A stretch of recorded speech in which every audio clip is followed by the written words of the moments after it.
G'day, I'm Pete and I'm the Aussie Bush Cop. I'm going to be sharing with you some stories about my time in the New South Wales Police Force. I had a tumultuous time as a police officer up there, and because of that I decided to retire and move to this beautiful island in the middle of Bass Strait called King Island, where I became a homesteader. I had chickens and ducks and highland cattle and a whole bunch of stuff going on where this is my cure for being in the New South Wales Police Force, and look forward to sharing my stories with you. G'day, how you going? Thanks for joining with us again, and I've got another story to share with you. This story is about an industrial accident that I attended, and you might think, well, what do the police got to do with industrial accidents? Well, in New South Wales, and I'm guessing probably all of Australia, there are agencies which deal with different situations. And in a sense, police are fishery inspectors, noxious plants inspectors. They can investigate complaints about dogs. They can issue fines to do with national parks. In fact, anyone that has the capacity to issue a fine, whether it's a national parks inspector or a noxious plants inspector or a work cover officer, police are honorary officers of those agencies. But of course, the vast majority of the time, those jobs get forwarded to those agencies so that the police don't get bogged down with those kinds of issues.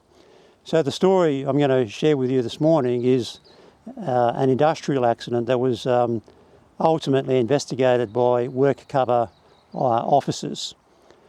So what happened was I was on day shift and we got called to a local, you might call it a factory, but a big place where they made bricks and tiles.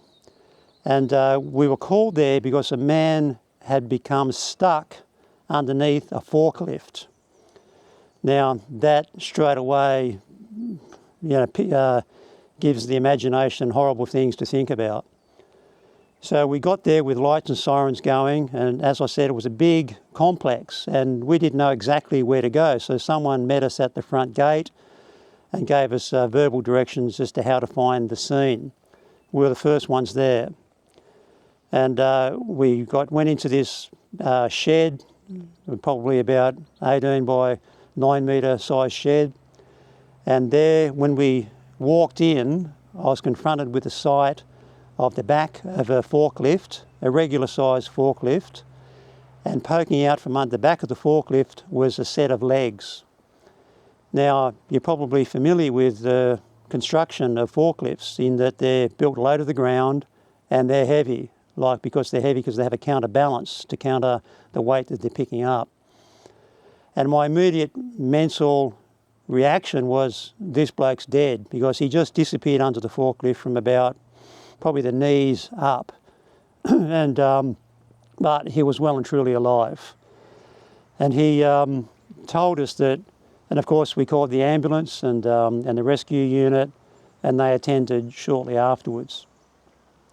What he was doing was that he was a mechanic, and he was adjusting the shims in the gearbox.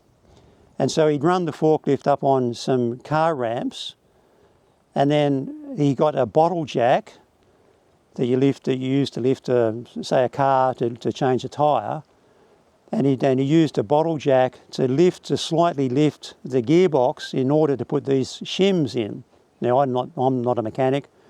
I don't know exactly what that means, but when he was doing that, it shifted the weight of the forklift, and the forklift one of the front left-hand wheel came off the ramp and hit the ground, which dramatically reduced the gap between his chest and the ground.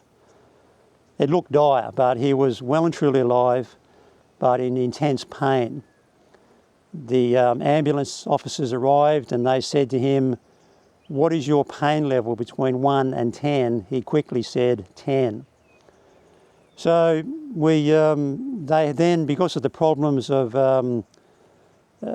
quickly releasing the pressure on his legs, because what had happened, when he was underneath the forklift, for reasons of his own comfort, he was on a concrete floor, I might add, he had crossed his legs just because that was comfortable for him. But what happened when the forklift dropped, there was enough bounce in the forklift that it broke both his legs between his knees and his ankles. Both just cleanly snapped. So the problem that the ambulance officers have got is that they have to raise that very slowly, and they used airbags to raise that very slowly, because if they release it too quickly, it can release toxins into his blood that build up and can then quickly kill him. So it was a painfully, and pun intended, slow operation to get the weight off his ankles while they were monitoring.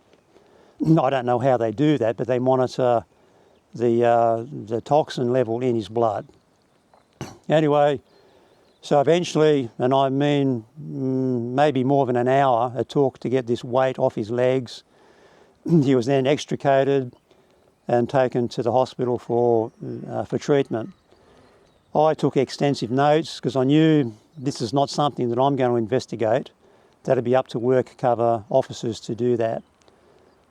Fortunately for the organisation involved, it fell outside of the jurisdiction of the work cover officers, because the fellow involved was a contractor, and he was, I was told that he was outside of their realm of investigation, and it just come down to a bad experience for him, and one I'm sure he would have learnt from.